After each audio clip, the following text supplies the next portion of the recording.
So I'm excited to be here today, and I've prepared to talk about a bunch of different issues from different angles. And my hope is that we can get a nice little sampler and then hopefully go into a fun conversation. So I've been really fascinated by the obsession with big data and AI over the last couple of years. And I've started to realize that what we talk about when we talk about these things actually has very little to do with either big data or actual artificial intelligence. It has to do with a lot of hype and myth that is perpetuated by a variety of business actors for different reasons. So big data originally started talking about the idea of volume, variety, and velocity. But it quickly unfolded into an environment where if we just found more data, we could solve all the world's problems. Right? And that basically is what it stood in for in a lot of business rhetoric, which justified an idea of just collect more data. If we can't figure out the answer to the problem, just collect more data. And that sort of kept on and on. Until people started to accuse big data of being big brother, at which point much of the business ecosystem went, that's not actually a positive thing. We need a new way of framing this. And so I literally watched as they transformed this into, well, AI, that's the next thing, where what they mean by AI has nothing to do with what technical actors would actually consider AI to be, but again, it's the attempt for any computer to look remotely smart through any magic possible. And I'll never forget talking to an executive at a major technology company who explained to me that everyone wants AI because why would anybody want natural stupidity? And I thought that was sort of telling about where things had started to unfold. So a lot of what I think about when I talk about big data and AI is actually the phenomenon, complete with the mythology that comes with it, which is to say that it's not about wherever we have large data sets. It's not about wherever we deploy neural networks. It's about the kind of ecosystem that is unfolded in this space. Now, much of that conversation has unfolded even more because of the ability to see into the lives of many more people. The idea that we have data through social media that people have shared about their lives. And there are all sorts of challenges of how we get that data and what we do with that data and how we interpret that data, et cetera, which we'll get into. But it is really an interesting moment to think about that transition in light of that broader business agenda. Now, one of the things that I'm interested in is where are the places in which we think these technologies are inherently good or inherently bad? And that's part of where there's an interesting challenge, because we often talk about the technologies themselves, not necessarily their domains. And I'm interested in the challenges of those domains. So let's start with one end of the spectrum. Most folks think that advances in medicine and health are inherently good. The idea of trying to find a cure to cancer is seen as an assumed positive. And so we do a lot of work to move towards a world in which we can actually advance a lot of medicine and health research. And yet there's also challenges here, right? Many of the challenges we've seen throughout history, whether we're talking about the Nazi experiments in Tuskegee, these moments in which we've actually seen the pursuit of medicine, the pursuit of science actually do harm to people in the making of that. And the same is possible to be done in a world of data analytics, right? Biases and problems that are rooted in that data can actually be perpetuated through the system. And so we need to look out for that. And that's one form of ethical conundrum. But there's a very different form of ethical conundrum when we talk about something like criminal justice. Criminal justice is a domain where we don't actually have a collective feeling that this is a good thing, right? And there are a variety of different views about what the purpose of criminal justice is and what role it should provide within society. And I'll just sort of anchor this by explaining two. One is the idea that it is a punitive structure. We should be arresting people because they have broken our laws, and we should punish them for their actions as a way that they sort of give back to the society in a particular way. That is one extreme version of this. Another version of it is that there's a rehabilitative mindset, which is that when an individual is put within a systemic structure that is actually already deeply problematic, that their reactions to the systemic structure can actually be quite costly. And so how do we rehabilitate both that person and the society to make certain that we actually create a society that can function more properly? That version of criminal justice does not exist in the United States, right? That's not where we're at. But there is a whole set of folks who believe that to be a way of actually thinking about it, and you see implementations around the world. So then what is data analytics in that domain? It depends entirely on your view of criminal justice. If you believe it to be punitive, your entire model is to assume that there are bad actors, individual actors, right? A very neoliberal construction. And you just need to identify those bad actors and use these tools to make that process more efficient. If you believe the second trope that I gave out, That whole idea is fundamentally unethical because it doesn't recognize any structure of power. It doesn't recognize any systemic issue. That doesn't mean data analytics are inherently bad. If data analytics are understood to analyze the problems of the system as opposed to the individual, there's a lot of other benefit. So I say this as sort of two aggregate points, both medicine and criminal justice, to say that the domain matters. It doesn't matter how good the technology is, the domain matters. The other thing that matters is the data, right? And I love this quote by Jeff Falker, where he argues that raw data is both an oxymoron and a bad idea. To the contrary, data should be cooked with care, which is just a beautiful image. It's to remind you that the data that we see is never neutral. It comes from a place, it signals certain information in certain contexts, and we need to understand that or we will misread it. All right, so where does that data come from? One of the ways I like to think about it is through the framework of data by choice, data by circumstance, and data by coercion. If we take that framework, the idea of data by choice is in many ways what the tech industry wants to propel as the primary ideal version. Because you have chosen to buy your Fitbit and you get a lot of really valuable information back because you've read the terms of service very clearly, you know what the trade-off is, and you have made this as an agented person making a very conscious decision. And that's fantastic because that is the ideal data by choice model. You have made a trade-off, you understand the trade-off, it is an equal trade-off, and we're good. Now, obviously, I'm saying this in a snarky way to highlight that there is never anything that is perfectly data by choice. There are complexities in here. And Fitbit was really funny because I started thinking about it in these terms, and of course now there are wellness programs in all sorts of companies that allow you to voluntarily participate, all right? And so we get these, even in a particular domain, they get shifted. At the opposite end of the spectrum, I really like the data by coercion model because you can actually see the more extreme version of things. How many of you know about the spit and acquit programs? Okay, so in the Supreme Court a few years back in a ruling called Maryland versus King, the court ruled that collecting genetic material at the point of arrest was equivalent to collecting a fingerprint or a photograph because it was a unique identifier. Apparently the justices did not take high school biology because they are under the impression that this can only be used to identify the individual, which made for a really great reading. So Orange County in particular has taken a very interesting version of this into their programs, which is that when somebody might be arrested, they give them options. Provide spit genetic material and you will be acquitted. There will be no charges pressed against you. And allow them to build the largest database of genetic material. These days, New York is actually competing with Southern California, but they both have very large databases of people, of their genetic material. And the interesting thing is what started to happen in LA, where people get knocks on the doors being like, I'm looking for your brother, he's wanted for arrest, where are you hiding him? And people are like, I didn't know I had a brother. So that was sort of awkward. So there's this interesting moments of that data is coercive, not just for the individual, but for the network. And I'm sure it doesn't take 2 seconds to figure out who is most likely coerced into those graph structures. Okay, those are the extremes. The vast majority of data out there that we work with in any of these spaces is data by circumstance. I really want to hang out with my friends on Instagram, so I'm going to share. I'm going to really hope that the company is doing things right. I don't want to read the terms of service. I really don't want to know, and I can't read legalese. I'm just going to pretend like it's going to be okay. That is the majority of the data. And because it has been legally structured as a contract that has been signed, we say that this is data by choice in the business industry. But at the same time, it feels a little coercive when we're dealing with it from a critical lens. The reality is it's the kind of culture of data by circumstance. And it's really tricky because that idea of circumstance is enshrined into a lot of our legal structures as justifying certain practices. All of you have chosen to come to this talk, perhaps intentionally, perhaps by coercion, I'm not going to ask, but in the process of being here, you are leaving behind a lot of genetic material. I see forks, I see all sorts of things that you drip your sweat all over things. According to the courts, you have left behind genetic material and I can sweep it up because you clearly didn't want it enough to take it with you, right? Now, good luck. If you can figure out how to take your genetic material with you, like I think that's gonna be fascinating. But that's sort of where we are in this ecosystem. We are justifying a lot of data by circumstance dynamics and allowing it to push further and further into use. Okay, that's sort of where we're starting from.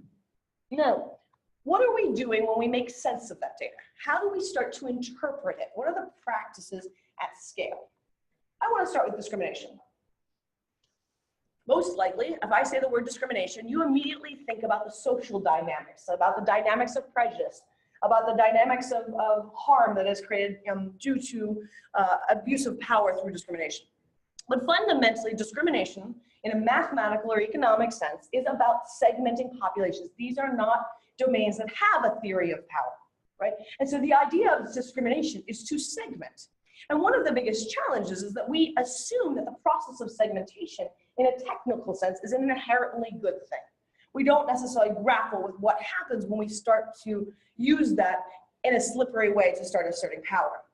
And that's where one of the biggest challenges that we face in a lot of what we're dealing with as we make sense of this data isn't whether or not we're accurate or whether or not we're efficient, which are usually the values and metrics that we aim for, but whether or not what we're doing is bloody creepy, right? And so I want to walk through a couple of examples where you can see with the theory of power where things start to get awry. How many of you know the well-touted Target example? Yeah, I love this example because it's most likely apocryphal. But in its apocryphalness, it actually tells a very important story. The story, as it plays out, is situated within Target. Now, anybody who works in retail knows that there are critical time periods in a person's life where you really want to get their business because they're about to shift everything that they're doing. One of them is, by the way, when they arrive on college campuses, which is why college campuses get flooded with all sorts of things because young people suddenly have, ooh, they found a credit card over here. Ooh, what can I do with this? And you see where this goes. But one of the most critical ones is at the time in which somebody is about to have a baby. Because when they have a child, especially that first child, they will change every aspect of their consumer practices. Now, the interesting thing is that we've been looking at this from a marketing sense for a very long time. People pull on public data on a regular basis to assume this. So for example, marriage records are public, as are birth records. And so there's been a lot of models and a lot of data analytics companies that will tell you based on a particular zip code, what is the statistical likelihood that somebody will have a baby post-marriage at what number of months out, right? And that actually is per zip code. Of course, that's not particularly individually targeted. And so people try to get a lot smarter about it. One of the things that was interesting in the early days of Facebook is that those same marketers were like, ooh, you have people announcing their marriages. So let's also collect this because we can actually backtrack and figure out when they're going to have a baby. We can model that way. But that still wasn't good enough. What Target did was actually look at its own data. It said, okay, we actually, because we have longitudinal information about people, can we see what people are doing 9 months or so before the first time they buy diapers? And they did. They found that, by and large, people buy unscented hand lotion and vitamins, okay? And so they started sending targeted messages to people who are buying unscented hand lotion and vitamins and a variety of other things, telling them that like they're welcome to Target, congratulations on their baby. Here's all these sort of interesting things. It's a little creepy, right? What gets creepier, because as the story goes in the New York Times, one of these targeted messages went to a 16-year-old girl whose father was reasonably irate and calls up the store and is like, how dare you?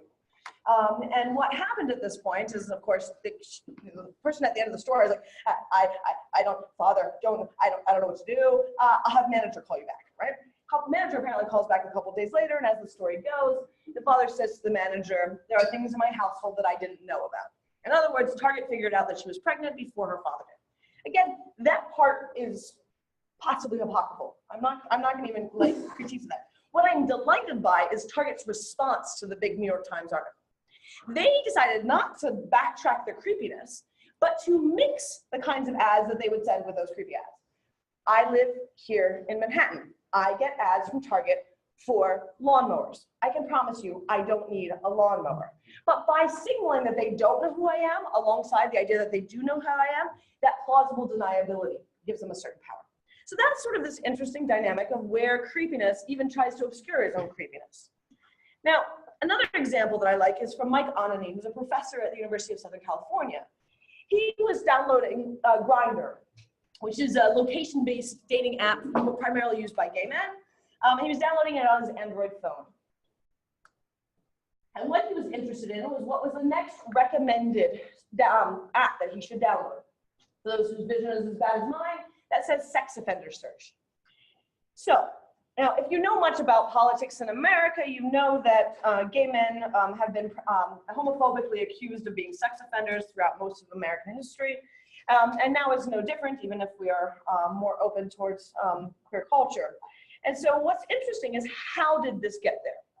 Presumably it wasn't Google. Google was unlikely to have put this association within their system. So were people downloading the same app, or the same population downloading the app? That's weird.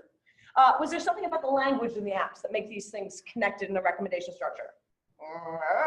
That's still strange. What is it that they connected these things? And Mike was really curious. So he wrote an Atlantic article, actually being very forgiving to Google and saying, help us understand how this connection got made. We assume that this is you not being a bad actor. We assume that this is a mistake in the data, but we want to learn from this. How did this happen? Google, of course, did not respond. They simply removed the link. This link is very noticeable. There are a lot of more subtle links, things that get culturally baked in that reaffirm certain prejudices and values within our society. And what's interesting is what happens when those start to get fed back out. So LaTanya Sweeney is a professor at Harvard, and she was sitting down with a journalist, and she decided that she was going to look up a paper that she wanted to share with the journalist that she had written. So she threw her own name into Google, looking for this paper. And the journalist immediately zoned in on the fact that when she searched for her own name, there were a lot of ads inviting her to find out if LaTanya Sweeney had a criminal justice record. And she thought that was mighty interesting, and the journalist did. So the two of them, sat down and tried to figure out what to do about this. Now, LaTanya's background is computer science, so she immediately pulled the most popular baby names associated with Black and African American children in America, and the most common names that are associated primarily with white children. And using an incognito browser, threw it at Google to see what would come up in terms of ads, and then went to analyze them. What she was fascinated by was that there was one particular company that had clearly bought a lot of ads off of baby names, and that they had 4 possible ads. 2 of them were related to criminal justice products, and 2 of them were just talking about the language of background checks. And what she noticed was that all of the criminal justice related ones primarily went to the names that were Black and African American baby names, and all of the background checks mostly went to white and Asian sounding names, interestingly enough. So she was trying to figure out, what is it about this? Now, Google doesn't let you choose the race of a name when you're doing this kind of targeting. That's not how the targeting works. The way that AdWords works is that they throw all 4 of these at every name. And depending on what is clicked, they're like, oh, this is the ad that works for this particular query, right? In other words, we live in a very racist society, and people would click on the criminal justice related terms when they were searching for Black and African American names. And as a result, they taught Google how to be racist. And Google figured out how to amplify that racism back at everyone. Right?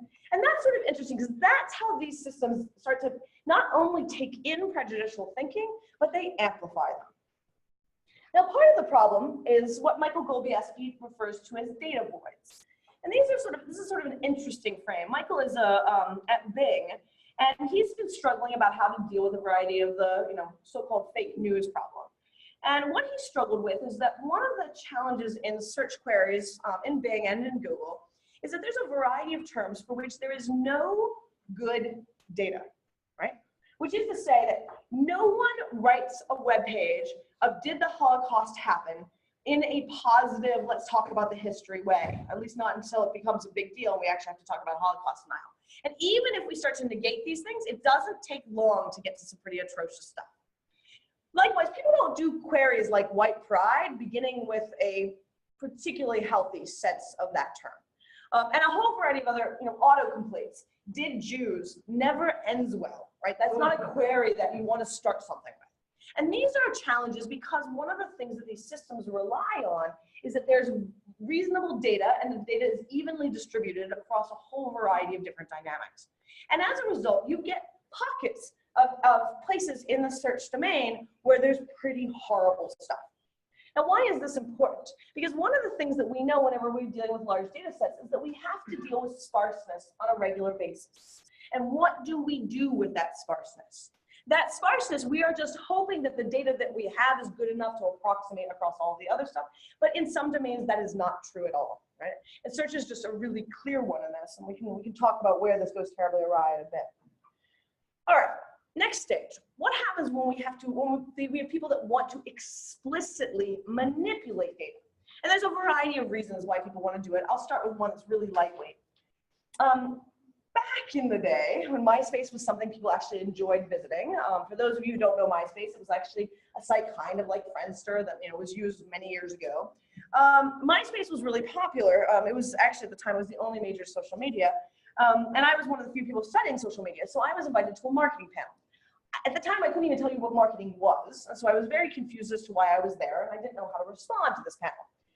And I was on this panel, and there was a representative from Coca-Cola. And the representative was talking about how they were the most beloved brand on all of social media. They had all the friends, everyone loved them. Look, this is like the marketer's paradise. And I sort of looked at this guy strangely. I was like, huh? And I burst out laughing.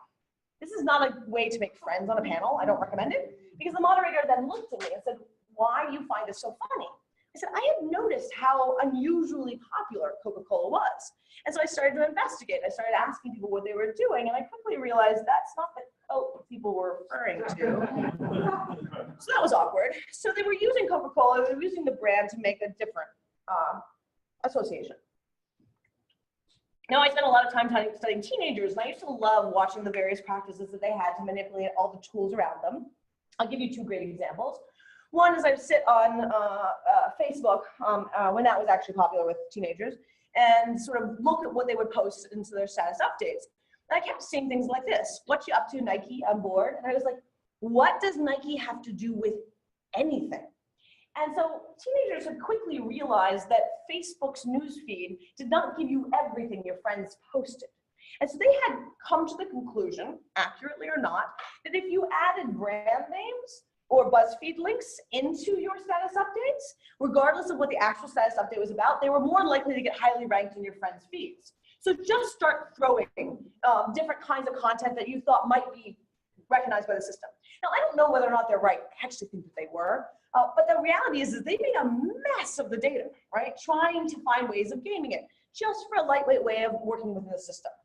My other favorite example of this, which sort of breaks the hearts of advertisers, but gives me great joy, was to sit in a school in North Carolina with some boys that were writing back and forth to one another.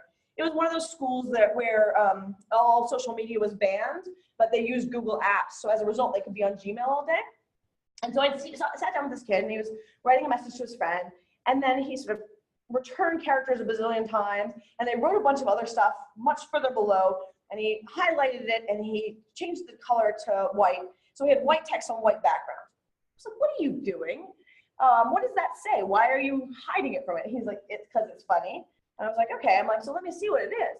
He had been writing a bunch of things associated with babies and birth and other related terms, that he was sort of making up all of this stuff because what he really wanted was for his friend to get diapers ads. Right? He thought that would be the best thing ever. Right now, I love 15-year-old logic. Like, it's just great.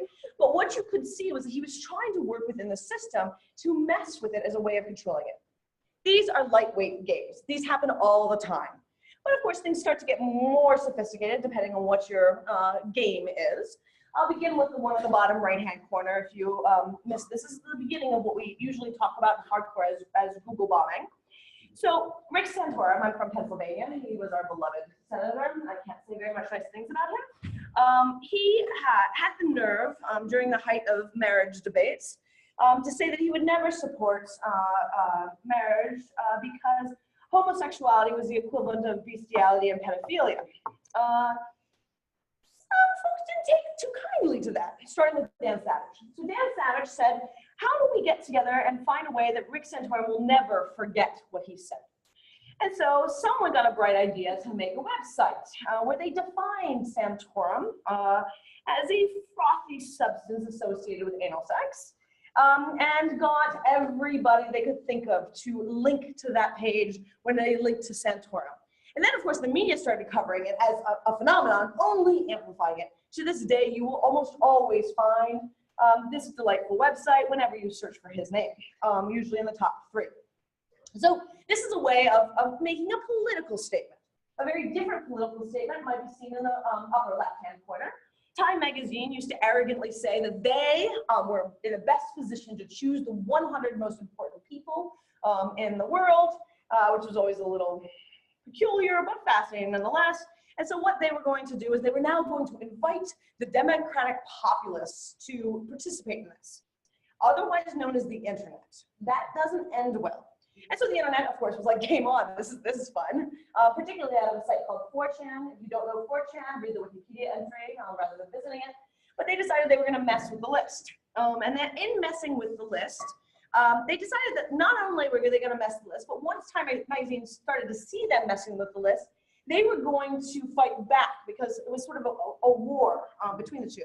And so Time Magazine printed the list in terms of popularity, thinking that the only thing that they had gained was the top one, which is Moot, who is the founder of 4chan. But what they had actually done is gained the entire list so that it said Marble Cake also the game. Now that is an internal reference to 4chan, and if you think my reference to anal sex is problematic, really don't go there. But that is sort of a cultural reference and a way of gaming. We've seen this happen in a variety of different ways for political purposes, and then it started to get much more sophisticated. So I mentioned what happens when we have data voids. Well, the thing about data voids is that they're great exploitation spaces.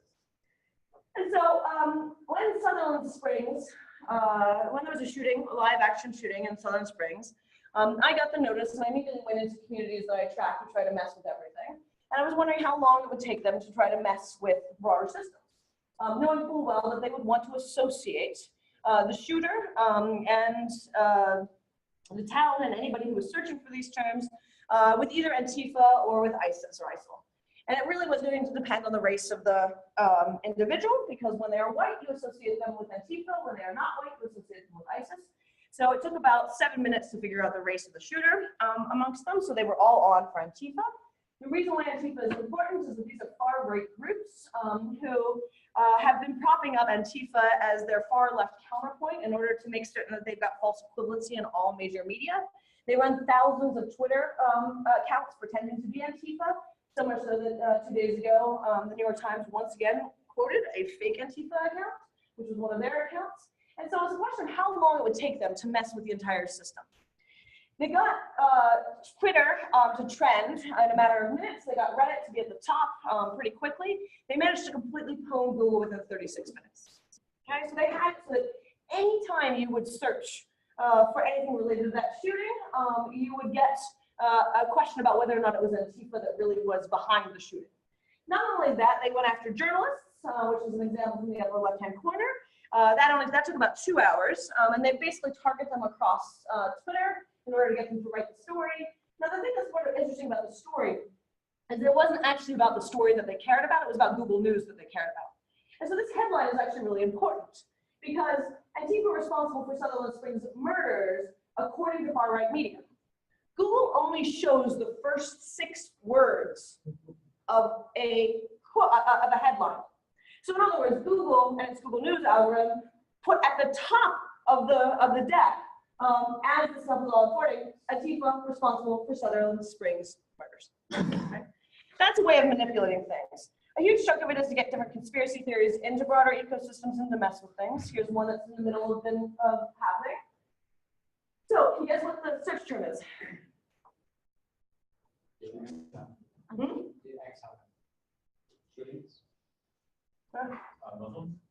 Crisis actors. Crisis actors was a purposefully made manipulation that has been happening for a long period of time. It started with Sandy Hook. The idea is to doubt anybody who would speak from these environments, that they are not legitimate speakers. They were not possibly witnesses of these shootings. They are only there to actually propel a narrative that these shootings occurred in order to push for gun control. They are not real people. It's been a very systematic process. With Sandy Hook, they didn't get that much media attention. This was all actually happening because of digital environments. They pushed for it. With each one, you could watch them sort of moving across Reddit. They succeeded with Parkland. What they succeeded with is that they got every major media to cover it. And in getting every major media to cover it, you have Anderson Cooper writing an entire session of, are crisis actors things? What are crisis actors? Why are people talking about crisis actors? Da, da, da, da, da. And so people search for it. You have every one of those teenagers in Florida having to defend that they are not a crisis actor. You still have every Sandy Hook parent having to explain that they are not a crisis actor. This is the making of a conspiracy that is using and purposefully manipulating different systems.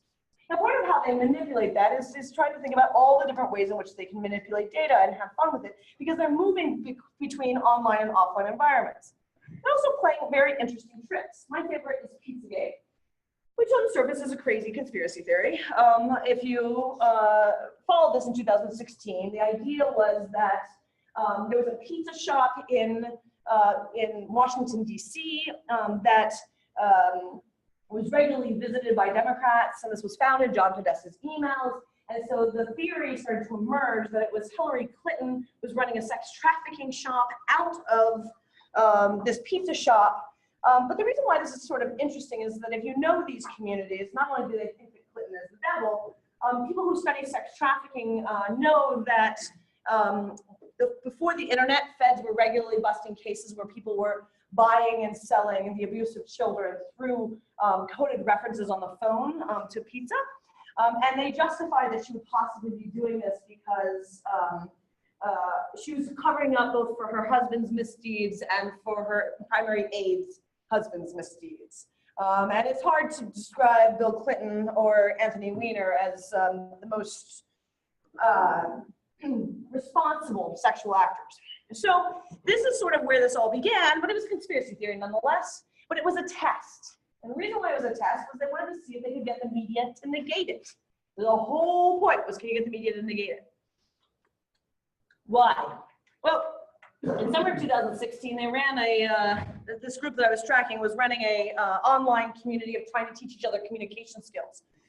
And they ran across an amazing report by the CDC that showed that the more the media covered that there was no correlation between autism and vaccination, the more the public believed there to be a correlation between autism and vaccination. It's known as the Boomerang Effect. So what they wanted to test was whether or not they could produce a boomerang effect. And they did. Hundreds of people showed up at that pizza shop in DC in order to self-investigate. Thank you, Reddit. And one showed up with a gun, which is why most people have heard or remember this case. But it's this moment of trying to move things between online and offline. Point being is that the media stories you are getting about what's going on in media manipulation go a lot further than just foreign actors. All right, now let's talk about things back into a technical world. What are other kinds of manipulations that we start to see? And I am in love with what's going on in adversarial machine learning. And this example to me is sort of my favorite, which is, in the realm of adversarial machine learning, can we produce machine learning algorithms that will trick other machine learning algorithms? And this is particularly in neural nets environments. And this is an example that sort of is viscerally recognizable, which is that can you trick a computer vision system to think that that stop sign is a yield sign? Can you understand what it is reading as signals in order to do that? The answer is yes. And it's pretty, read the paper if you want the details, but the answer is that you can actually alter the pixels just enough to trick any system that that is actually a yield sign. Right? That's pretty fascinating and terrifying when we think about how well oversighted we're going to have all of our implementations of smart cities. So how do we start to grapple with the idea that once you have adversarial systems out there, you have to start dealing with it? And that's where our data gets murky in a variety of environments. I'll give you another one while we're in thinking about cities. How many of you know what Waze is? Right. So Waze, before it was bought by Google, was an Israeli startup. Like many startups, it did not actually have the most sound technical infrastructure, and it depended on one instantiation of Amazon Web Services. That server farm went down, Waze went down in the middle of morning commute in Tel Aviv. It gridlocked the entire city for 4 hours. Right? That's sort of interesting, right? How much is everybody's mobility and their ability to move around dependent on the data that comes in through this service?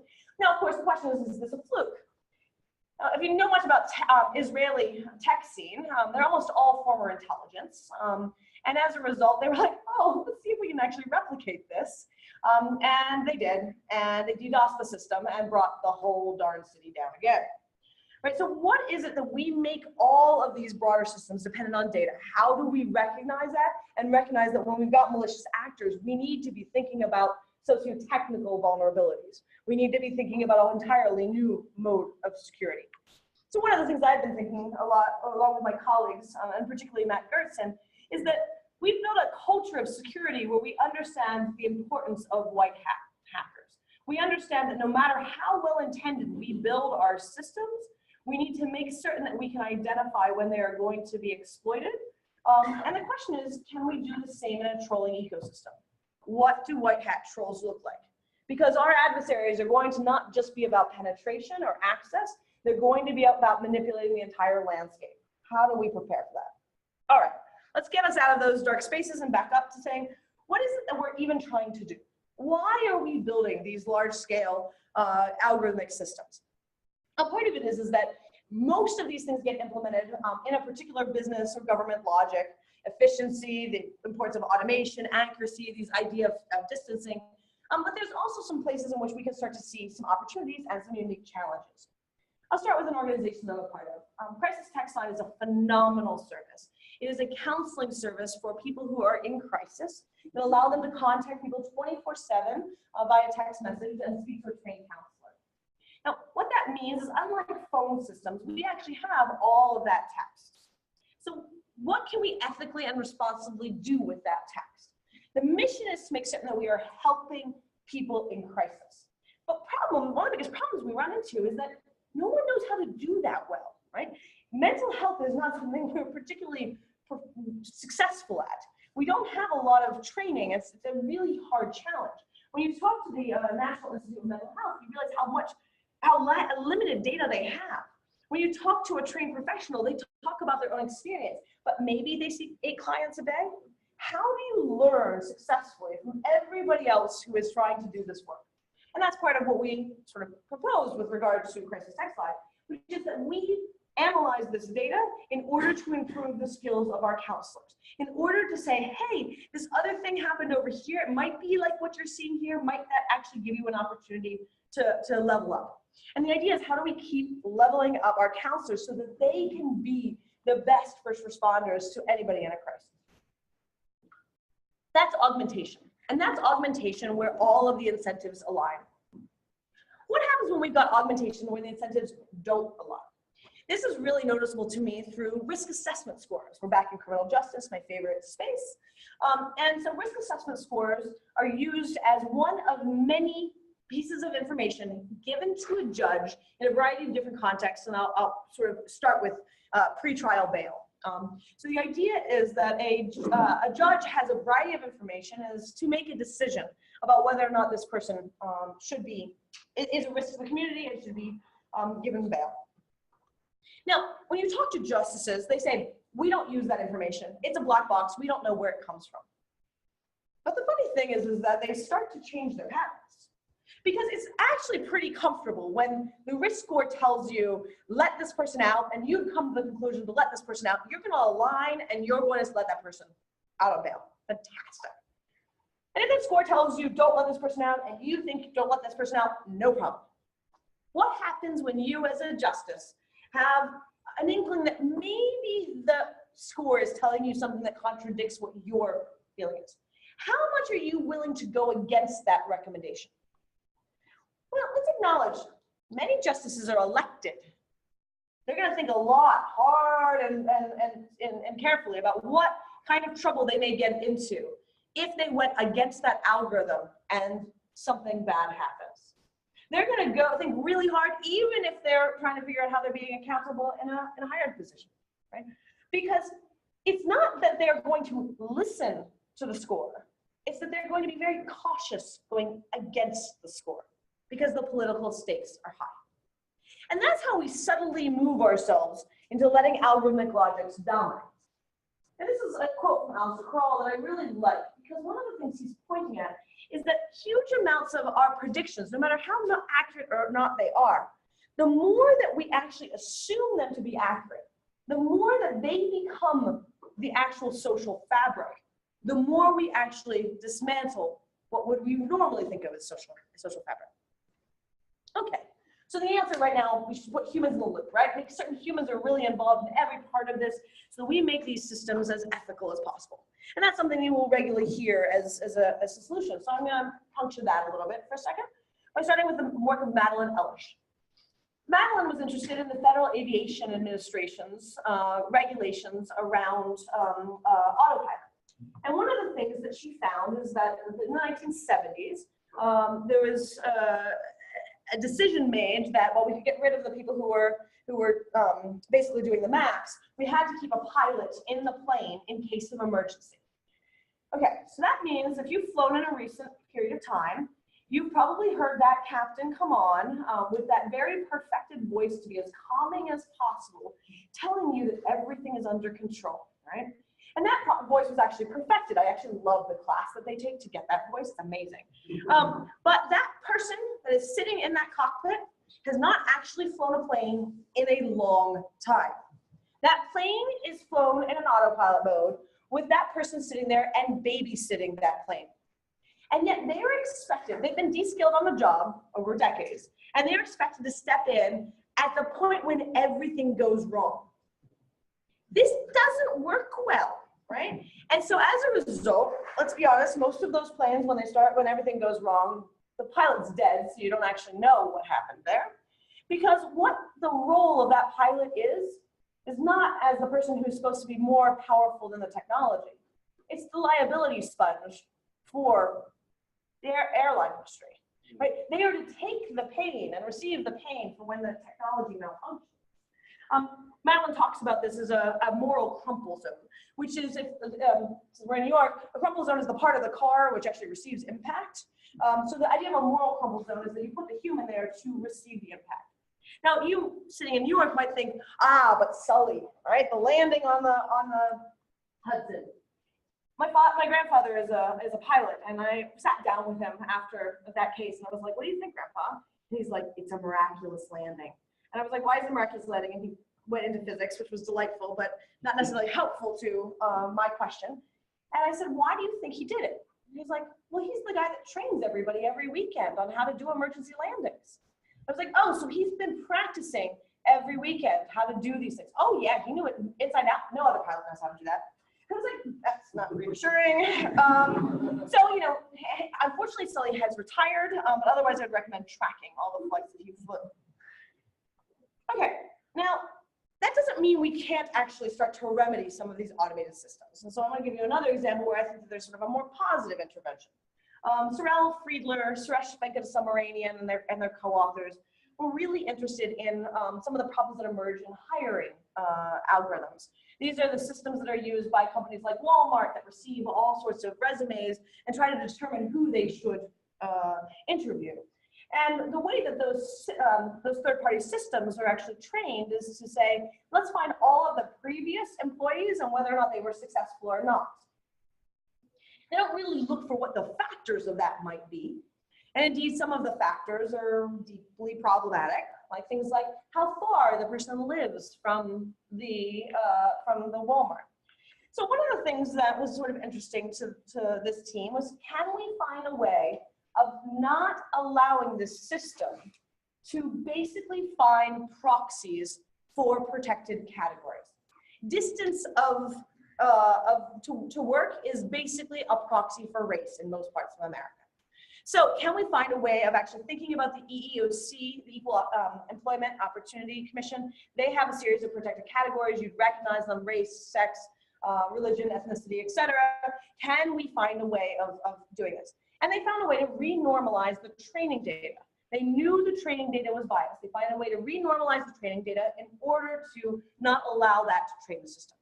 Right, that's a pretty interesting intervention, one that for the technical folks in the room, I really encourage you to start following. It's part of an ecosystem known as fairness, accountability, and transparency in machine learning. Now, even if you get really good at this, and I think they're good, again, we're back to domain. It depends on what people want to do with things. One of the projects that I worked on at Microsoft was trying to figure out if we could get better at detecting people who were trafficked, commercially sexually exploited youth in particular. And we started working with folks in the finance industry in particular. JP Morgan has phenomenal data, and started getting pretty good at finding predictors of people who were trafficked. Fascinating version of this. If you are going every night to a nail salon around 2 a.m. and you're spending about $250 on average, you are probably not getting a mani-pedi. So what do we do with this information? We can analyze it, we can find it, we are accurate. But then we hit politics. Because in the United States, most of our laws are set up in most jurisdictions to arrest the minor. In other words, to arrest the victim of exploitation. And so this is this moment where you're like, we have this data, do we turn it over, right? And that is one of the most painful places to be in, doing any sort of technical work where you know you can do something to help, but the politics aren't there. And then one of these other ethical questions come up. Should we even do the analysis in the first place? I say that because that to me is one of the biggest challenges that I keep coming into with some of these cases. Now, of course, sometimes the analysis can actually play in very clear ways depending on how the deployment would work. So I'm interested in scheduling software in this frame. Scheduling software is the software that's used by most major retailers to determine what you are going to get in terms of hours. The person who's designing what them to optimize for is actually the employer. The employer's motivations are to make sure you work under 32 hours, to maximize shifts for their own convenience. It's not actually to make certain that the workers are in the best shape. And unfortunately, we're feeling the pain from this. Early studies on the results of this are finding that the children of people whose schedules are this unstable have a 2 to 3 grade level drop, right? So we're seeing, next gen impact. But it's not a matter of of the fact that we can optimize. I could give you a system that would optimize for workers' benefits. The question is how we actually switch the politics to make certain we fight for what we should be optimizing for, right? And that's where things are tricky. I really highly recommend Virginia Eubank's new book, Automating Inequality, because she talks through the huge challenge in trying to design these systems right for the best of intentions. And in particular, she goes through the account of Allegheny County in child welfare services. And one of the things that's so tricky is that every aspect of that design and implementation of that technology would be something that you would be excited by. It sounds ethical in every which way. It was involved community involvement at every step. The predictors were all set by a whole set of impacted communities. Everything was, the code was made available. The data was made transparent as possible. It sounds like great. And then politics. And that's sort of where this interesting challenge is that for all of us who are building these systems, we can't exclude the politics in the decision-making process. We need to recognize how people will use our systems, never to the way that we first imagined. And that gets us to this question of accountability, which is where I'll really close, which is to say that the dynamics of power are probably the most important thing to consider. As you build these systems, as you're thinking about data analytics, as you're trying to challenge the systems that are coming into place, what are the motivations of the various actors? And that's one of the reasons why I would argue that what you want is not code transparency. You want process transparency. You want to really understand what are the processes of decision-making around this, what are the mechanisms of accountability, and what are the mechanisms to pull out a technology that is going awry and getting it out of the system. And I say this because almost always, government procurement is one of those least sexy but utterly terrifying parts of our government system, because when you look at these contracts, you realize that things are built in there for decades, and pulling them out is nearly impossible. And Virginia goes through this in Automating Inequality about what happened when IBM didn't actually produce something that was remotely ethical, and trying to undo it in Indiana was nearly impossible. I would also argue that there are domains that we simply should not be building technology in. Because if we build these in spaces where we already have a system set up to abuse those structures of power, they will be used to abuse power. And that becomes a really huge challenge in thinking through how we deal with this. Unfortunately, more often than not, one of the things I also want to highlight is that we're often looking for someone to blame.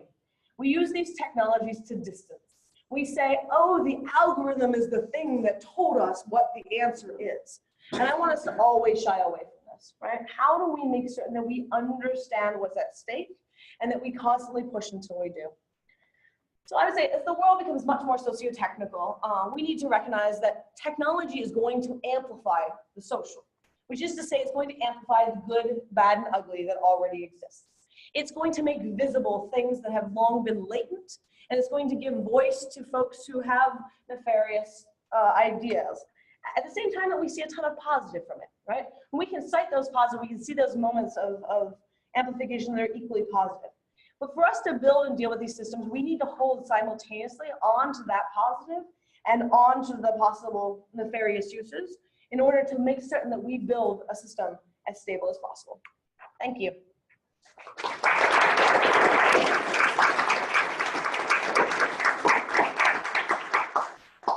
Questions? Isn't it too late? The gap between what society understands about technology, and let's not even talk about advanced technology, is so huge that even if you take, I'm just speculating here, but if you take the whole society and put in training, some kind of training starting primary school for the next 5 years, they will even be close when they get older. So how effective realizing all of this will be? Yeah. So, is it too late for climate change? Most people argue it is. One of the things that's a beauty and heart of humanity was we have a desire to survive. We have a desire to try to grapple with things, even when they seem impossible. That doesn't mean we will succeed. But we're on this earth for a very small period of time.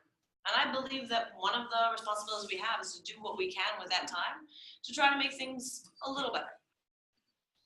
Like I said, I don't know that we'll win, but I sure as heck want to fight.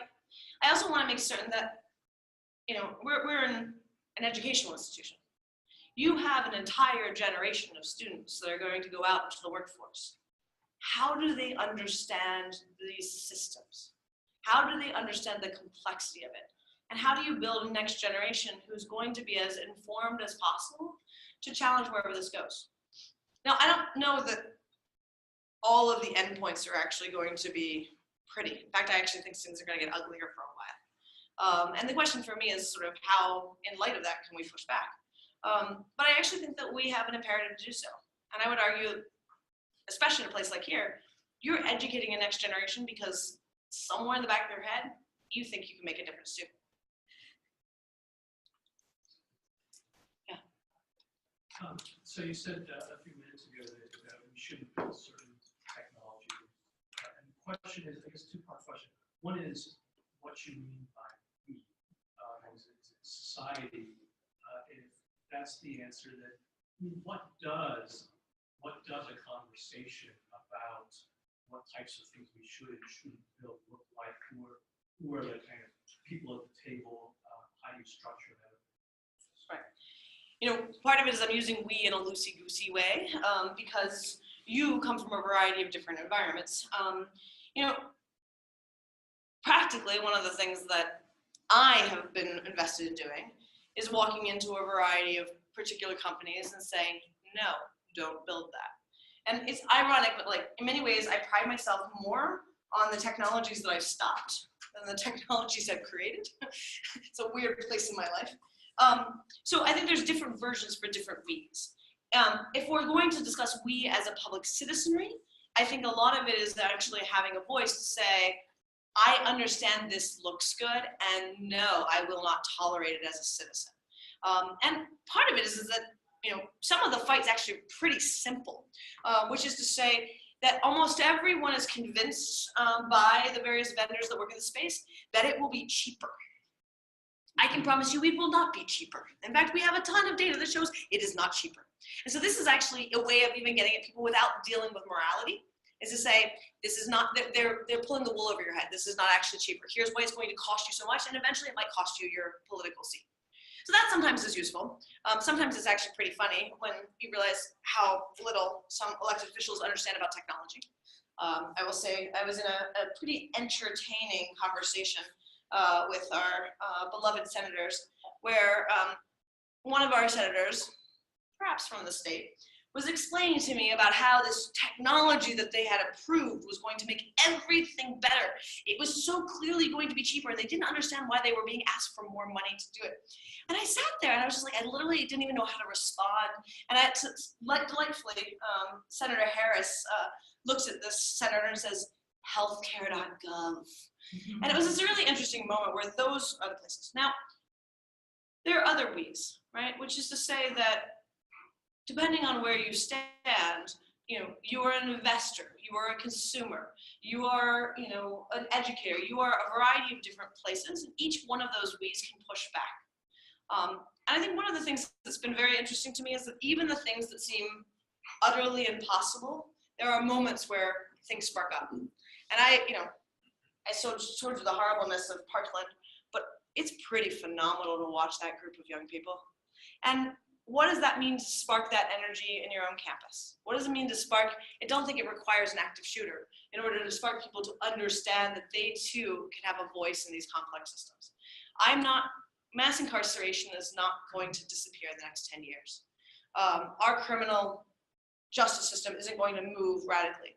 But I hope for my children's sake and for the next gens that we have a chance in the next 25 and the next 40.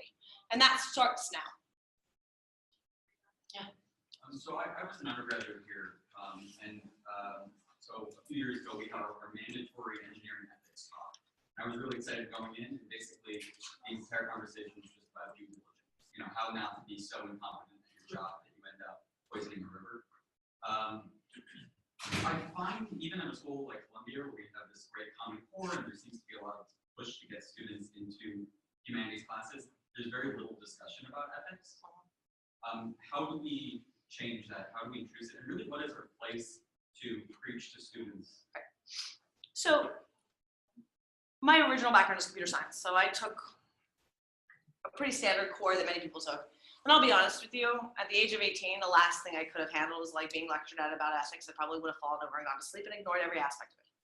And I've really kept that and held on to that, recognizing that walking into trying to teach ethics through a way in which the humanities knows how to bark at students is not the way to make this work. So part of what I've been doing as an educator is trying to figure out ways of shifting that. So I'll give you a class assignment that I did that I actually thought was pretty effective. All of you are teachers are welcome to steal it. I was teaching a class that was sort of an intro to data science, right? So pretty basic. And I gave everyone USB drives. And I told them that on that USB drive is a latitude, longitude, and timestamp of a cell phone for 6 months. The assignment was to re-identify the individual and build a full digital dossier of them. And I said it without any comment. And everybody's like, okay, sure, that's the assignment. Yeah, sure. And so they started implementing it. It was great. And then, it was a multiple week assignment. So the class before the final show that they were going to do, I walked in and I said, is what we're doing ethical? You see that room just going, I don't like this question. And they're like, well, you told us to do so. I'm like, uh-huh. And I mean, we're not at the NSA, we're at a university. And I mean, you got permission, right? And you see this sort of thing, which is great because I had prepared a lecture on Hannah Arendt's Banality of Evil, which was pretty entertaining. For those who don't know this, it's about how subtle things that individuals can do can actually build up to deeply unethical dynamics. So it was a great moment to troll everyone, and everybody's like, you could see the discomfort. And then 2 days later, they're at their final presentation, and they walk in, and it was the third student who shouts out shit. And I was like I'm laughing because I had invited the targets of every one of their digital dossiers to show up to receive the critique. Why do I say this? You have to feel it. You have to know it. It has to be so ingrained in things. And so I believe that the way that you teach ethics is that you bake it into the process and practice itself. Otherwise, you don't make that connection. If it is just a lecture, it's not something that's connective tissue. If it is something that you did or do, and you have to go, oh, right? Which is I'll give you another sort of slight one. It's my favorite thing to do when I'm asking students to first open up a file and parse it, right? Super simple, the beginning of a course. I asked them to pull in the stop and frisk data set in New York. And the thing that I asked them is, I'm like, okay, pull it in. Can anybody tell me what the average age of somebody who's been stopped in New York City is? And someone inevitably is like, I know how to write mean, runs mean, across the data is like 27. I'm like, can you explain it to me? Well, I thought it would be younger. I'm like, why do you think it would be younger? I just thought, kids get into trouble more. I'm like, okay, so do you have an explanation? I'm like, I mean, I guess it's a lot of homeless people. And you start to see stereotypes creep in at every level. And I was like, well, is it accurate? And they were like, well, I mean, yeah, it's in the data. I mean, this is the full data set, right? Like, is it accurate? And they look at me really confused. I'm like, run a distribution across that data. And they look at me, they're like, why are so many people 99? Like, why are so many people 99? And they're like, is the data, the data has problems in it? And I'm just like, this is real world data. Right, so part of it is those moments where students have to learn themselves what they're going to do and the mistakes that they're making. And that would be how I'd argue we need to be baking ethics into everything. And I think we can do it. But I think it has to start from a place that makes sense in an engineering mindset, not a place that makes sense in a social scientific mindset. Thank you very much for your presentation. If I could just make one comment and then a quick question. I really like the example of autopilot and the aviation industry, particularly about the idea that humans are being the default guy in a woman. But there's also a story, a positive story coming out of aviation automation, which is the development of these provably correct programs. That's where a lot of that research went into. I think there's something positive to learn from that experience too. Like, we have to put this, we have to ship this incredibly important software. Like, we're going to prove that it's not. So there's a positive side to it too. And that's more of a comment. Well, I just wanted to clarify. We have had unbelievable success in safety because of autopilot. Like, let's be clear. I don't ever want to see autopilot disappear. I want us to get used to a plane flying without pilots pretending to be flying the plane. Right? That's the shift that I'm asking for. For sure. And then we can look at those strategies for improving other transport industry right now. And my question is harkens back to the idea that there could be a small population of trolls that are hacking this mainstream media. And that seems to me to be a very difficult thing for that media to admit to itself, that they could actually be so fragile. And they want to squish it into something that can be understood politically, like as you pointed out, as the work of foreign actors or something like that. You suggested or implied that it was closer to home. So how do you see this process of educating the media about the, like, I'm going to put it in huge scare quotes, the domestic side, or the fact that it could be possible for such a small group of people to start such a massive. So I believe it is a long and arduous fight, having spent a lot of time. So I spent, last week the New York Times got themselves into a different trouble. And so I went and sat down with the current publisher and the current head of the news division and was like, okay guys, what are you doing, right? And we had this sort of back and forth tussle as we often do. And A.G. Salzberger, who's the publisher, says to me, like, look, are you telling me I shouldn't cover things because, that's what the Pentagon always tells me? I said, no. When the Pentagon tells you not to cover something, you make a very educated decision. You think really hard about the consequences of this. And you are willing to publish things even when some of our soldiers may die. But you know that, and you make that decision smartly. You have a model for an adversary or a contentious relationship with a government, a state actor, and with corporations. You have no model for networked groups of small actors who could do massive destabilization. And so a lot of what I'm trying to invite them into doing is to think about other forms of adversarial actors and to be as thoughtful as they could possibly be. Now, am I going to win at this? I don't know. This one over here has been living and breathing my attempt at doing it one thing, and I don't know if I can challenge a lot of it. What I know is that the media is part of the problem, right? The media has become part of the problem because the media is the primary enemy of a variety of people. And that's where I think that one of the things we need to account for is the degree to which what we're facing is what I think of as an epistemological war. And so I'm going to give you a quote so that you can see what I mean by this. Because I think that this quote is actually particularly fantastic. So this is a quote from Cory Doctorow, who's an editor of Boing Boing. It says, "We're not disagreeing about facts, we're disagreeing about epistemology. The establishment version of epistemology is we use evidence to arrive at the truth, vetted by independent verification. But trust us when we tell you that it's all been independently verified by the people who are properly skeptical and not the bosom buddies of the people they were supposed to be fact-checking. The alternative facts epistemological method goes like this. The so-called independent experts who are supposed to be verifying the so-called evidence-based truth were actually in bed with the people they were supposed to be fact-checking. In the end, it's all a matter of faith then. You either have faith that their experts are being truthful, or you have faith that we are. Ask your gut what version feels more truthful. We are in the middle of a pretty intense culture war. And that culture war has to do with how we frame and understand knowledge. And the reason why the media and education are seen as adversaries by many people in this country is because we appear to be in the business of asserting authority over epistemology. We are telling people that there is only one way to think. And that's going to be pretty dicey as we go forward, because frankly, we also know we've messed up. I mean, 75 years ago, we argued that Black and African Americans were inferior, and we called that science, right? That was in our business. We obviously have come away from that, but there's a lot of questions. Psychology is in the middle of a massive revamping of what do they know is true. So one of the reasons why I think that the big challenge is that the media believes themselves to be engaged in a higher order responsibility, one that is rooted in a very strong and deeply committed epistemology. It can't contend with the idea that its epistemology might be being challenged. It wants to fact check its way out of all of these problems. You can't fact check your way out of an epistemological difference. So I think that the question for me is, how do we start grappling with this?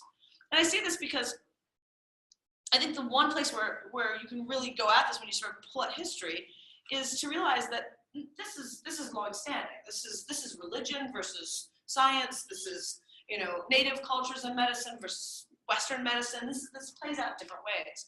I think it behooves ourselves to recognize, especially when we're coming at it from a data place, is that none of this data is neutral. Nothing about how we do analysis is neutral. It comes from a specific epistemology. And so we have a responsibility, the media has a responsibility, and we have to figure out how we move forward on this. But it's not going to be easy, but it requires us to really do some rethinking about how we structure the way we think.